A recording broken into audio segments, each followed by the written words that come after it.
Continues. We will be talking right now to the Young Women Christian Association National General Secretary, that is Ms. Cynthia Muchanyara Mukamuri. The 60 days of activism are commemorated every year from the 25th of November up until the 10th of December. And to talk to us about what they're doing in order to help tackle gender-based violence, Young Women Christian Association representatives, Ms. Cynthia Mukamuri is here to talk to us. Welcome you to Good Morning Zimbabwe, Ms. Mukamuri. Thank you. So first of all, Cynthia, tell me, how do you seek, as an organization, Young Women Christian Association, how do you seek to tackle gender-based violence?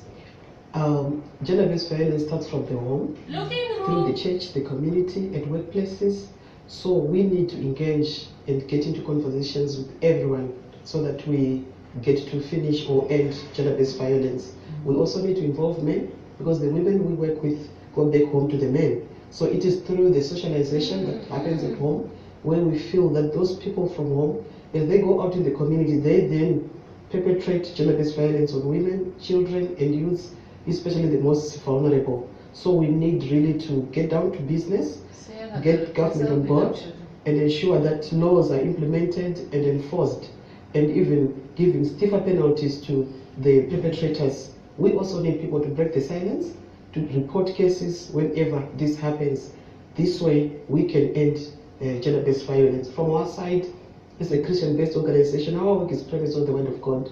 And as such, this is why I mentioned the church, that even through the church, churches should be able to empower women to speak, to act, so that they don't remain quiet.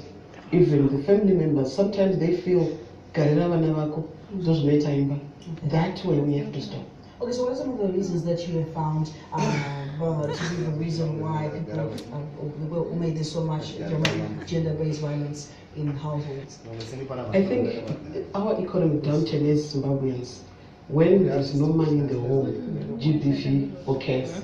And I want you also to note that gender-based violence comes in various forms, and such psychological torture, emotional abuse, physical abuse, and other things are also part of the gender-based violence. But in any case, it's about communication breakdown within a home, whereby a husband and wife fail to reach a consensus or how to solve their problems amicably. This will also eventually affect the children, and in the end, it's then cascades the community.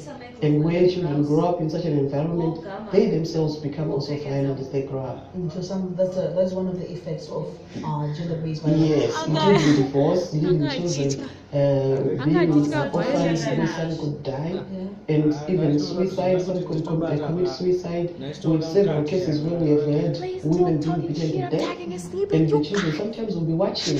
Can you imagine what will happen to the children as they grow up in such a circumstance?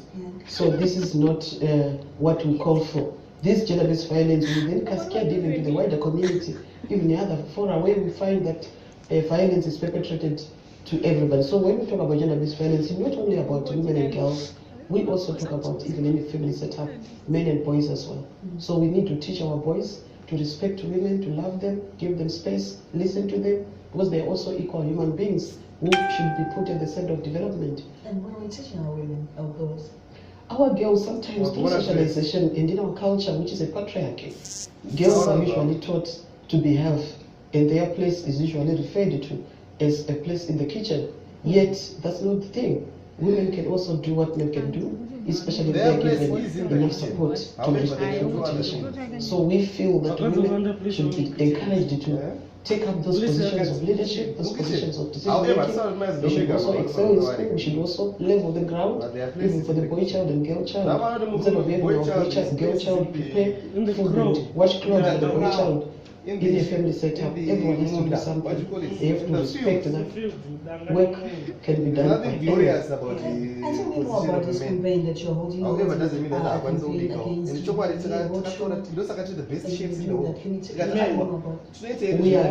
have this campaign on Friday, which is tomorrow, the 7th. We are going to have a campaign starting a march from Mbare Police Station towards Mbare Center, YWCA. We have our center there.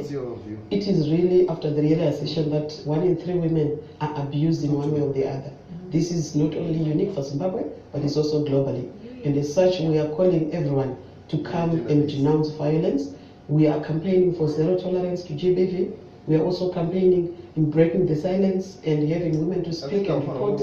We also campaign even for men themselves to report, because usually men don't report. They feel it's not manly to report after being violated against by their own spouses. So it is a day where we are calling everyone in Harare to join hands, like with everyone else across the globe, to campaign against violence that is perpetrated on women and girls especially, because they are vulnerable. Yes. All right, and thank you so much for coming to Good Morning Zimbabwe.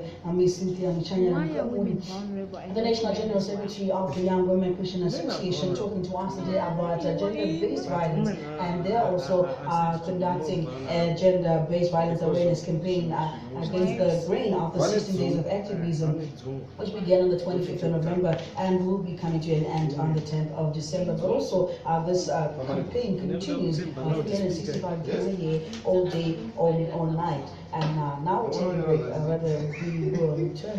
I will return right after.